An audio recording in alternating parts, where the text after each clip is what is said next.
Bom, vamos dar início, então, à nossa reunião científica. E hoje, essas são reuniões científicas do meu grupo de pesquisa. Eu sou Leopoldo Fulgêncio, professor do Instituto de Psicologia da Universidade de São Paulo, e eu tenho feito algumas reuniões científicas, convidando pessoas que se dedicam a um ou outro tema da psicanálise, da história da psicanálise, eventualmente, a maioria das vezes, sobre o Winnicott, mas não só, né? E procurando com isso apresentar à comunidade científica, à comunidade de profissionais, discussões sobre a psicanálise, o método de tratamento psicanalítico, sobre, às vezes, discussões filosóficas, epistemológicas, se dedicando aí ao desenvolvimento da psicologia como ciência e da especificidade da psicanálise nesse campo de saber. Essas reuniões científicas costumam ser gravadas, né?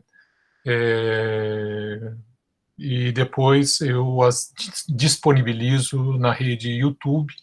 Antes disso, a gente faz uma edição ou outra do material, pergunta para os conferencistas se estão de acordo com a divulgação desse material, mas isso possibilita, então, que as nossas intervenções elas permaneçam como um material disponível para estudo, reflexão, diálogo, né? E eu já venho fazendo isso há alguns anos, e agora, com a situação da pandemia, que nos coloca confinados em casa, isso certamente é um instrumento que vai estar sendo muito utilizado, cada vez mais utilizado, e tenho conversado muito com os colegas que fazem clínica, e tem acontecido uma coisa curiosa, que é nesse momento de maior distância, às vezes na rede e por essas plataformas a gente está tão próximo,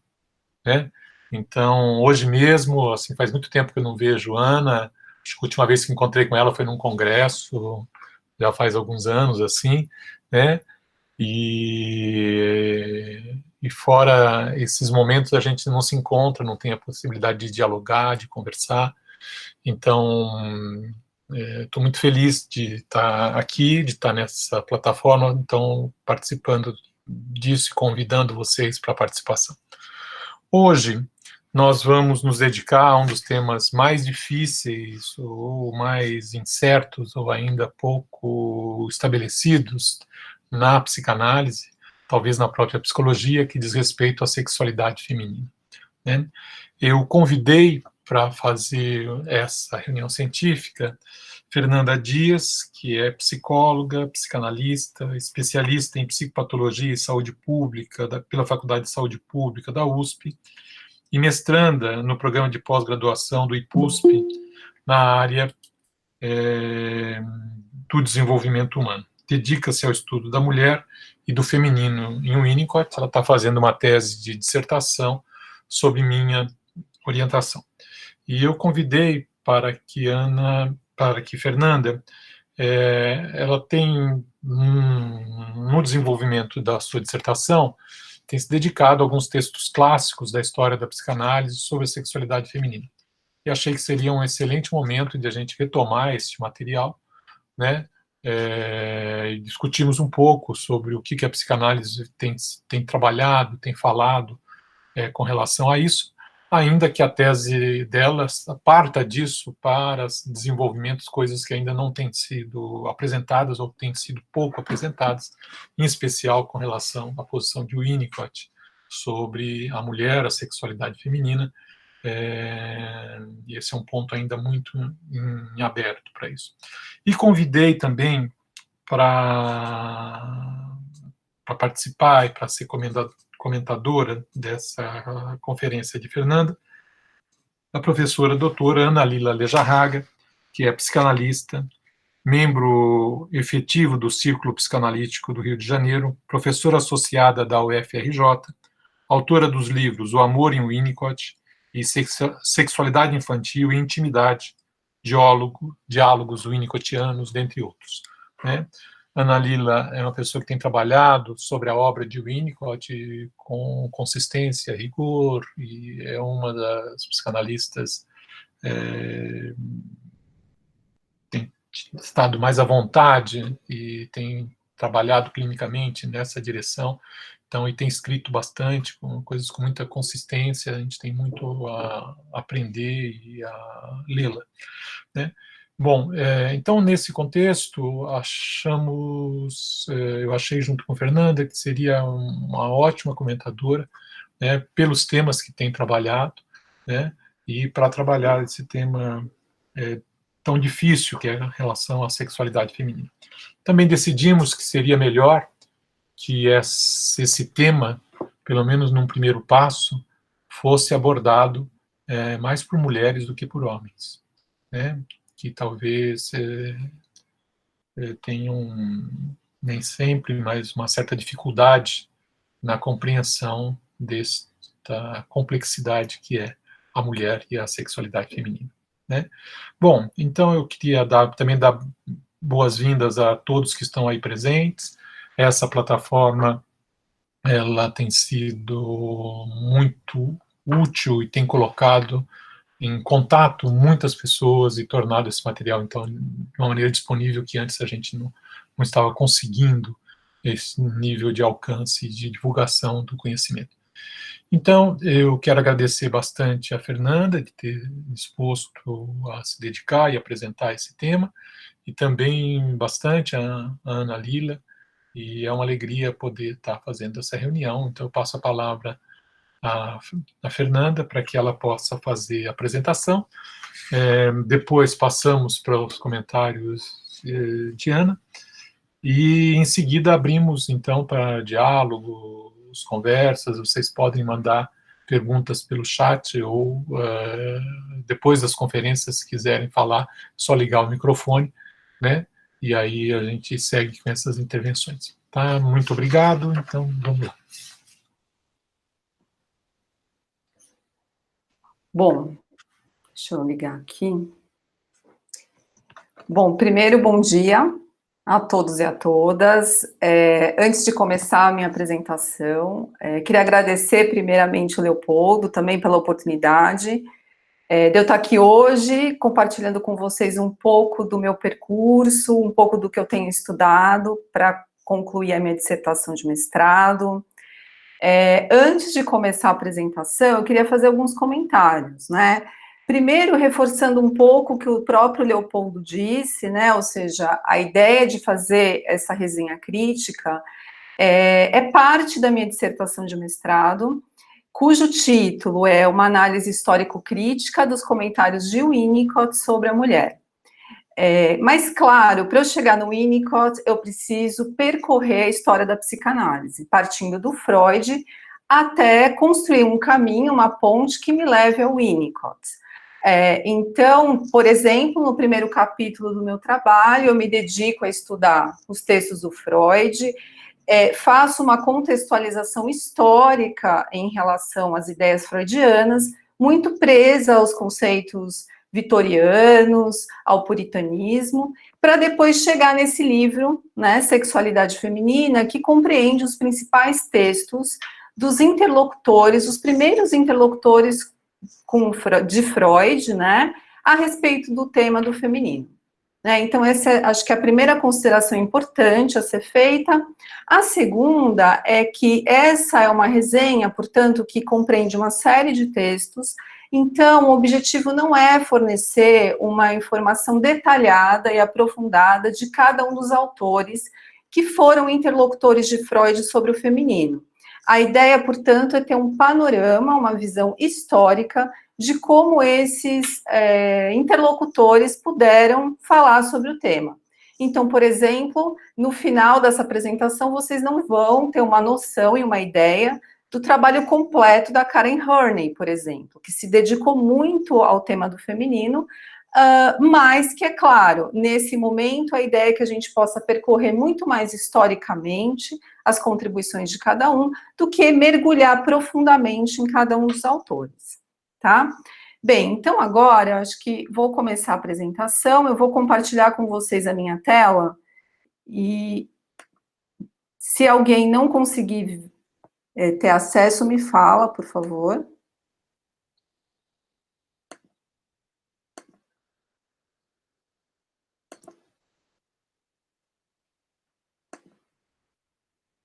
Agora eu vou fugir, então, um pouco da câmera e vocês vão ter acesso aqui à minha apresentação. Então, mais uma vez, se alguém não estiver vendo, por favor, me avise, desativa o microfone, porque eu estou sem acesso à imagem, tá? Bem, então, primeira coisa é que esse livro em inglês, primeiro é um livro que só tem em inglês, não existe uma tradução para o português.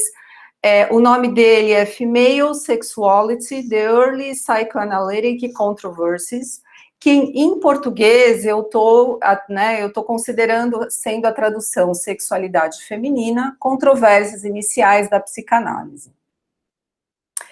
Bom, então, só para eu passar para vocês um pouco como é que eu vou fazer essa apresentação, primeiro eu vou fazer uma apresentação geral do livro, depois eu parto para uma análise histórico-crítica, e seguimos com os comentários da Ana Lila.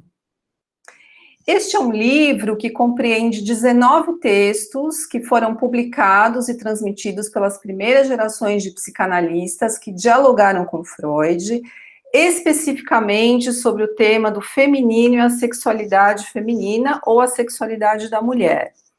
Vocês vão observar ao longo da minha apresentação que alguns dos desenvolvimentos teórico-clínicos que eu vou colocar aqui como importantes nesses textos foram diretamente incorporados pelo Freud e algumas outras contribuições influenciaram trabalhos que marcaram a evolução da psicanálise para além de Freud.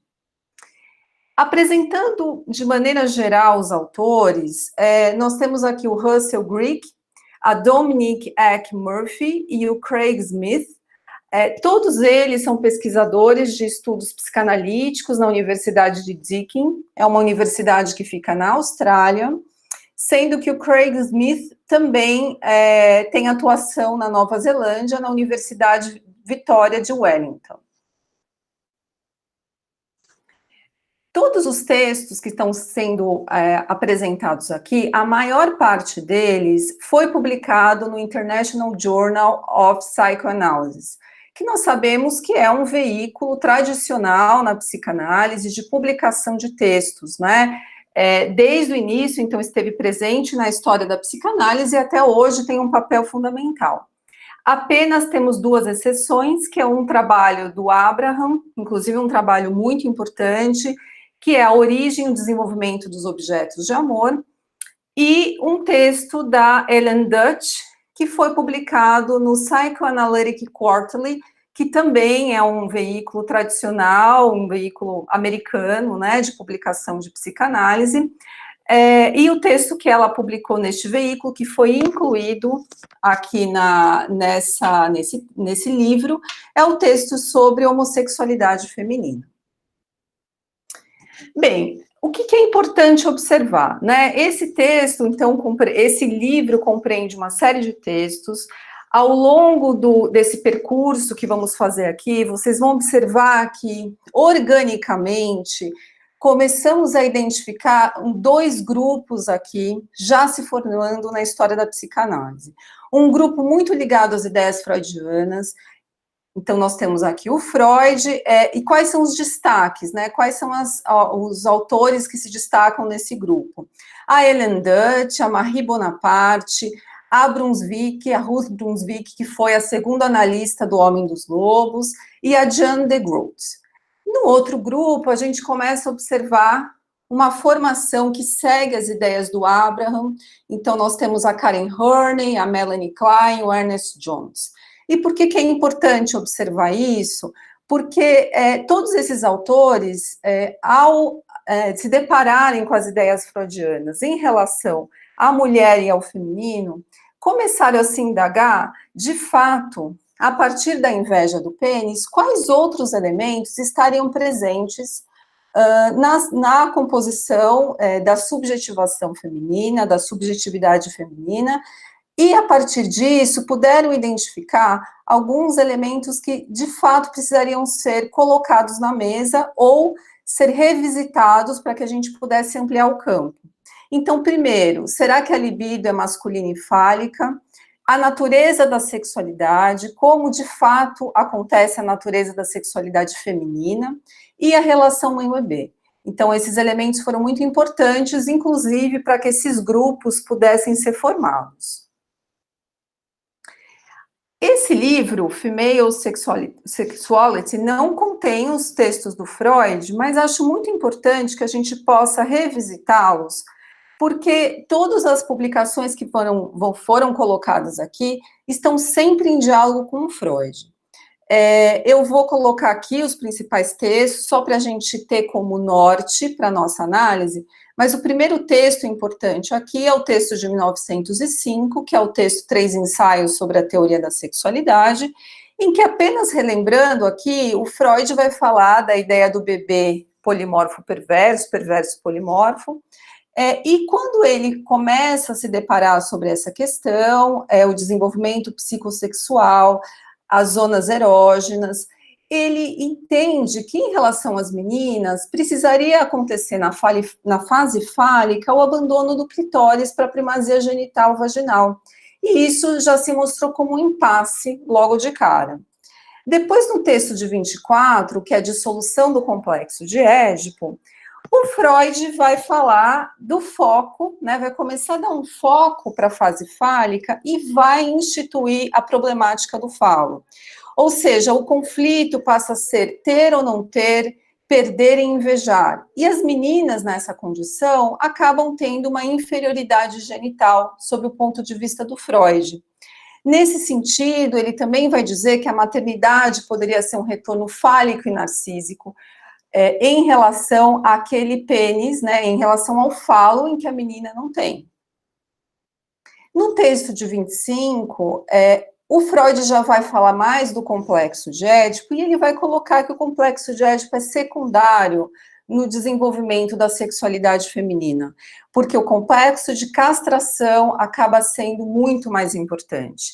Por conta disso, ele vai dizer que existe uma nova ética, né, porque, por suas condições anatômicas, a menina não pode ter a mãe como objeto de amor, e a partir daí, uma série de consequências é possível observar no desenvolvimento das meninas, inclusive como o complexo de Édipo não sendo mais determinante no processo de desenvolvimento da sexualidade feminina, ele vai dizer que a mulher tem um superego frágil.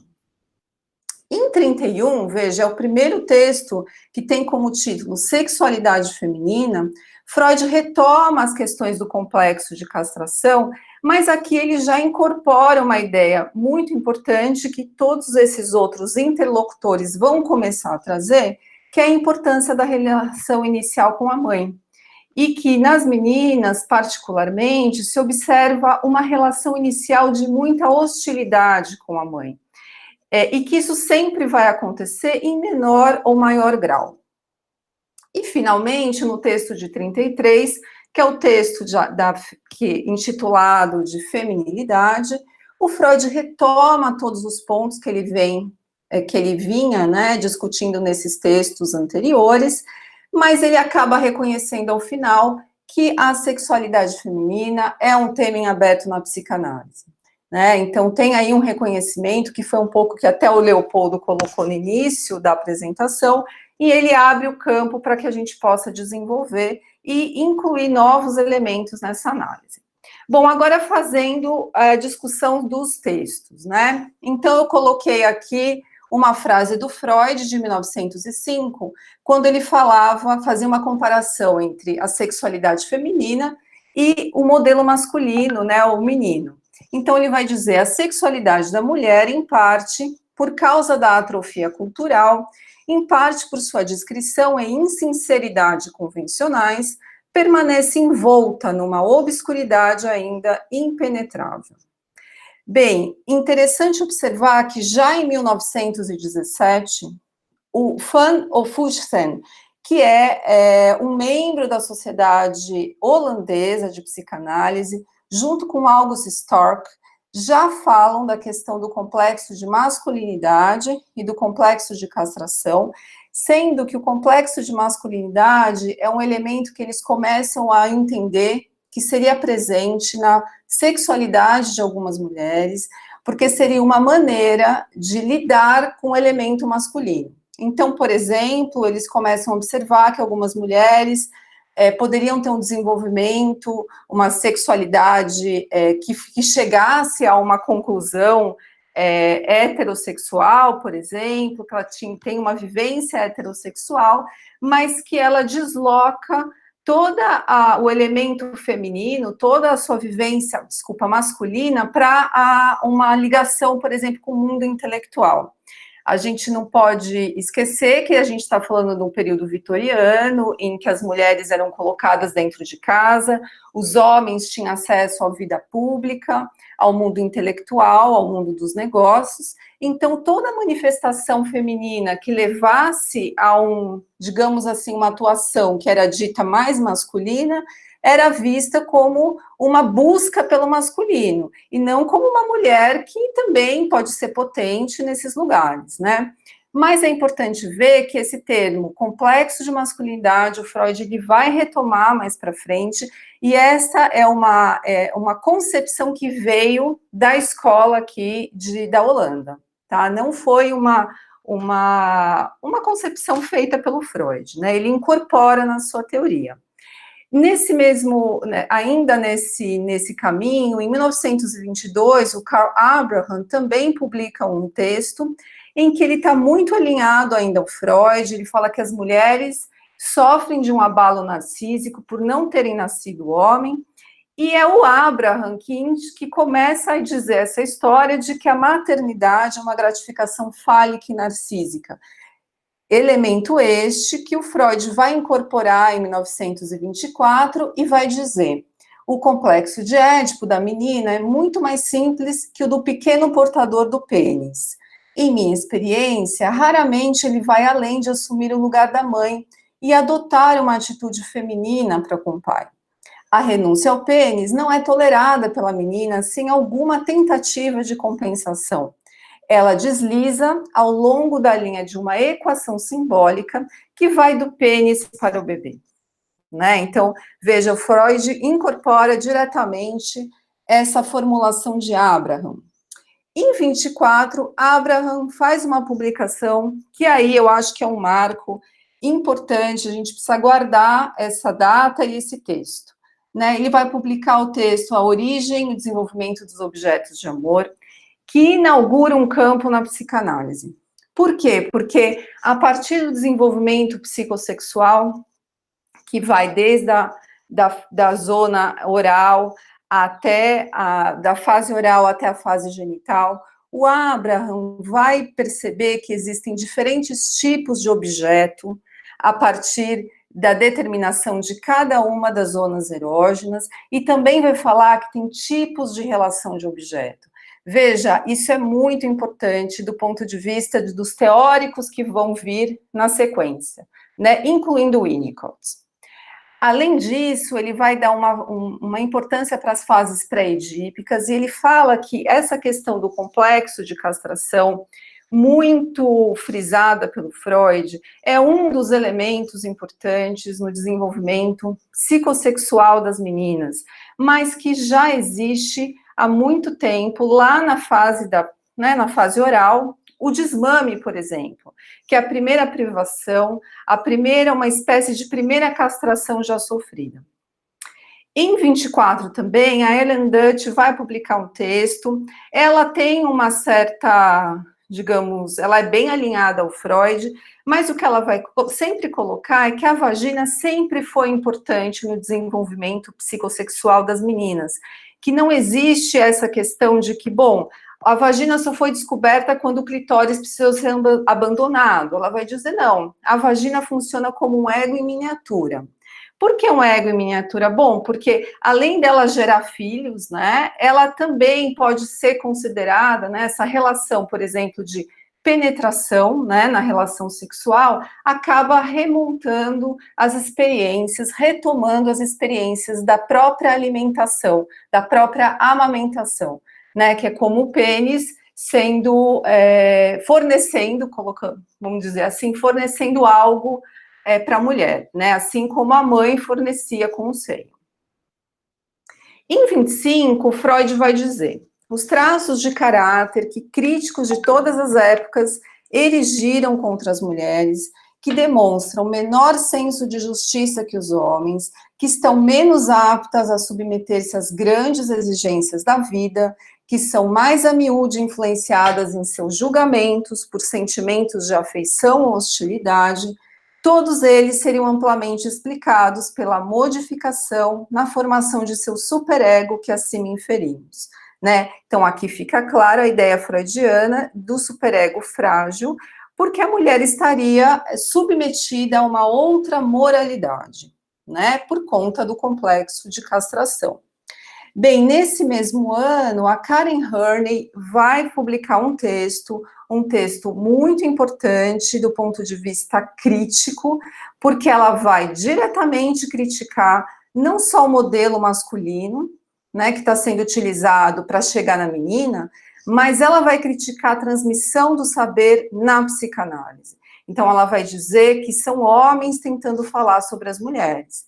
Esse é um texto importante, é um texto em que a primeira vez que uma mulher psicanalista coloca isso em questão. Isso vai ser reforçado pelo Ernest Jones no texto de 27 também. Ele também faz uma crítica a isso, mas acho que é muito importante a gente entender, assim, como um marco também esse texto, né, do ponto de vista crítico mesmo. Nesse mesmo ano, a Jones Miller, ela vai escrever um texto que também vai estar muito alinhado ao Freud. Ela vai colocar que a ênfase na estimulação clitoriana é uma saída infantilizada para as mulheres. A Jones Miller, ela escreveu esse texto em 25, mas esse texto só foi publicado em 31, e é um texto póstumo, porque, né, de publicação póstuma, porque ela faleceu em 1930. Então, quem disseminou esse texto foi o seu marido, Carl Miller, que também em 26 publicou um texto muito alinhado ao Freud também, dizendo que as mulheres, na cena sexual, elas incorporam o desejo de serem dominadas pelo homem, e ele também vai reforçar a formação frágil do superego da menina, da mulher. Em 27, o Ernest Jones, ele já muito influenciado pelas ideias do Abraham, ele também vai primeiro dizer, olha, a castração não é uma questão só das mulheres. Inclusive, existem vários homens que vivem essa castração e, inclusive, se posicionam nesse lugar na cena sexual. E que isso pode ter de certa forma, uma posição que pode ser almejada também pelos homens, né? E ele vai colocar também que toda a questão inicial da zona, né, da zona oral, da relação com a mãe, também é muito importante, né? Então, é uma espécie uma forma de dizer, bom, a castração pode acontecer, sim, é importante? Pode ser, mas existem coisas inicialmente, né? Existem relações, existem outros modelos de relação que acontecem desde o início da vida e que já estão em curso antes da castração se colocar como um conflito importante. Em 27, temos o texto da Melanie Klein, um texto também muito importante do ponto de vista histórico, porque ao falar sobre os conflitos, né, primeiro ao se deparar com a questão das meninas, a Melanie Klein acaba desenvolvendo o conceito de complexo de Édipo arcaico. Por que é tão importante esse texto? Bom, primeiro porque é um texto que já se baseia em análise de crianças. Até então, todos esses teóricos, eles estavam trazendo questões do desenvolvimento psicossexual, mas baseados na criança que eles viam nos adultos, né, durante o processo analítico. A Melanie Klein, não, ela já vai começar a dizer do que ela observa nas crianças. Ela vai falar da experiência de receptividade já na fase oral. E por que isso é importante? Porque ela já está querendo dizer que, de certa forma, não só as meninas, como os meninos, de início, já precisam ter uma relação de receptividade que foi entendido por alguns psicanalistas aí como a passividade, né, futuramente da mulher, como alguém que espera, né, nesse caso aqui na fase oral, o bebê que precisa ser amamentado, né? Essa receptividade, ela é fundamental e básica para todos os indivíduos, né? Então, esse é um conceito importante. Ela também vai dizer que, desde o início, existe um momento que a menina precisa voltar-se ao pai, para que o complexo de Édipo arcaico já pudesse estar em curso. E por que isso é importante? Por que ela precisa voltar-se ao pai? Porque ela precisa lidar com todos os investimentos que ela fez com a mãe, inclusive os investimentos sádicos, né? A Melanie Klein vai dizer que a partir daí, dos ataques feitos ao corpo da mãe, por exemplo, já tem um superego incipiente, porque já existe uma relação de culpa em relação a esses ataques, por exemplo. Então, por mais que a gente possa concordar ou não com essas ideias, é muito importante entender a abertura que a Melanie Klein faz no campo psicanalítico ao já questionar o complexo de Édipo do jeito que o Freud estabeleceu como sendo o norte de todo o desenvolvimento psicossexual, inclusive das meninas. Em 28, a Jeanne de Groot, ela vai também retomar as ideias da Melanie Klein, ela vai colocar, ela também acredita, enfim, postula a importância do complexo de Édipo arcaico.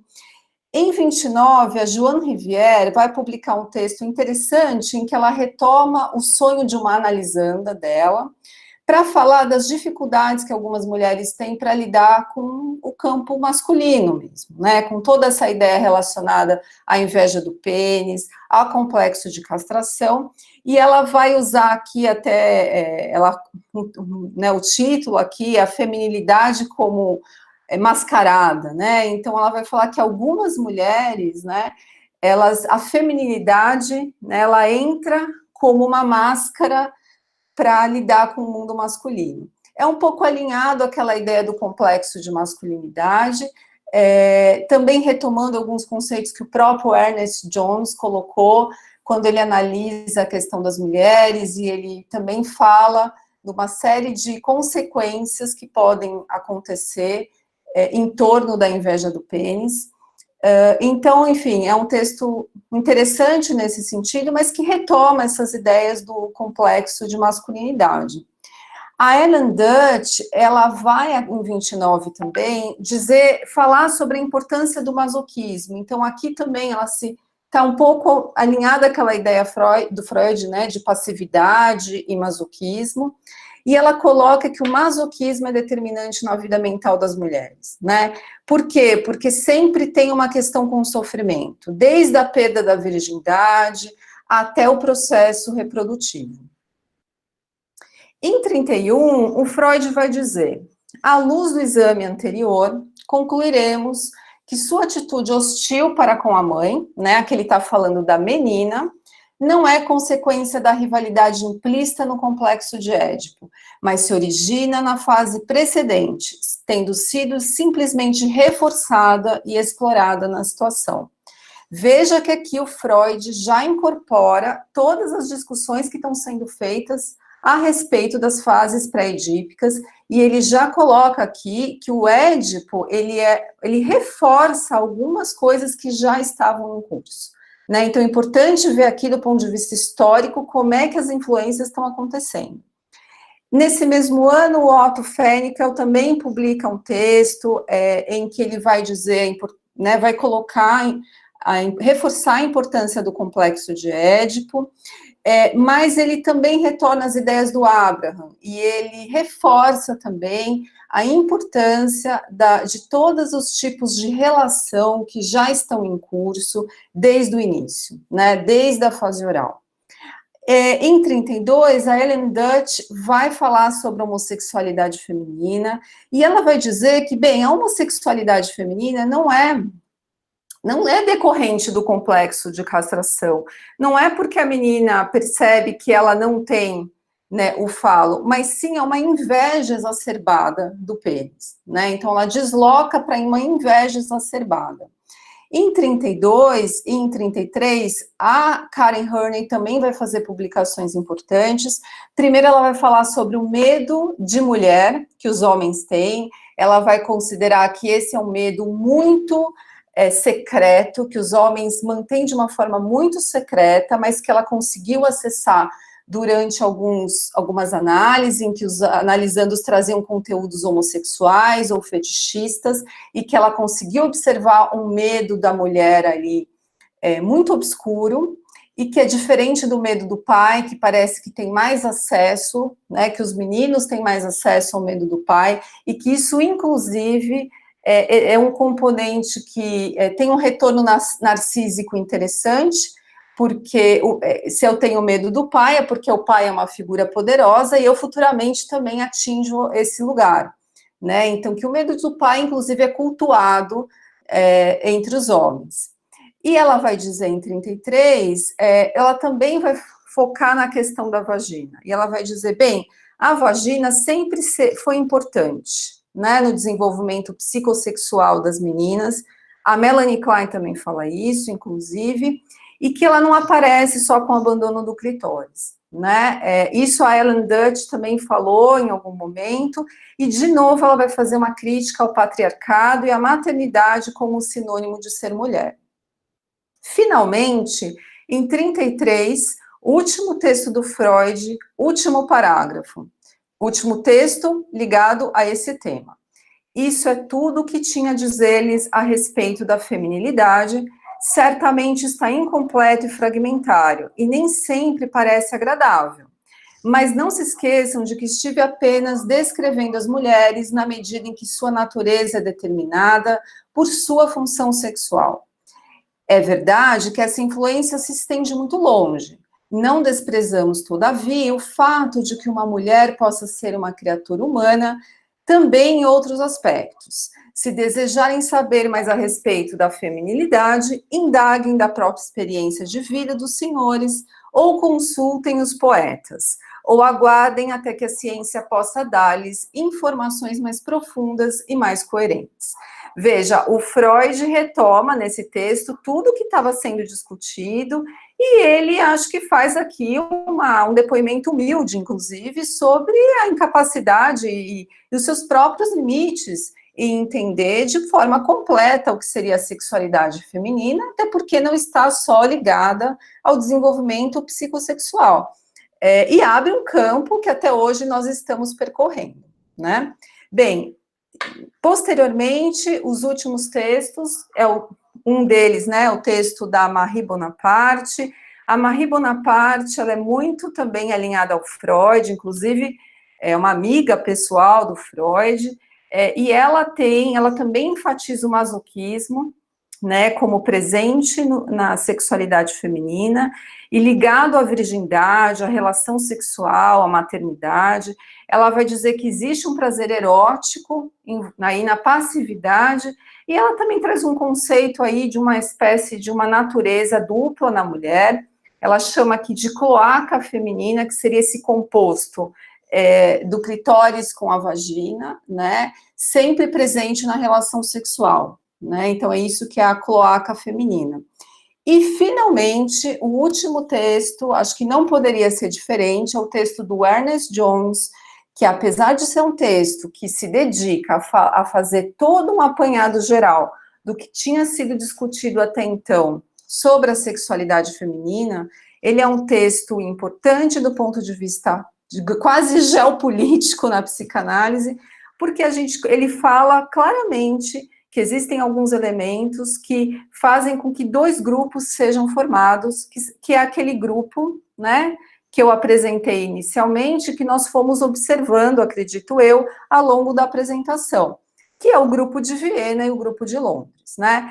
E quais são os principais? Bom, tem uma série de pontos aqui de divergência, mas ele vai colocando que existem alguns impasses em relação ao desenvolvimento inicial da sexualidade nas meninas, a gênese do superego e sua relação com o complexo de Édipo, lá, formulado pelo Freud, a técnica de análise com crianças e o conceito de pulsão de morte. Agora, antes de finalizar, eu só queria fazer um apanhado aqui do que nós percorremos em termos históricos. Então, primeiro, né, tendo aqui a linha, essa linha como a linha dos desenvolvimentos do Freud sobre o tema, nós, primeira coisa, conseguimos observar que em 24 nós temos um texto que é inaugural em termos de discutir as relações de objeto, que é o texto de Abraham.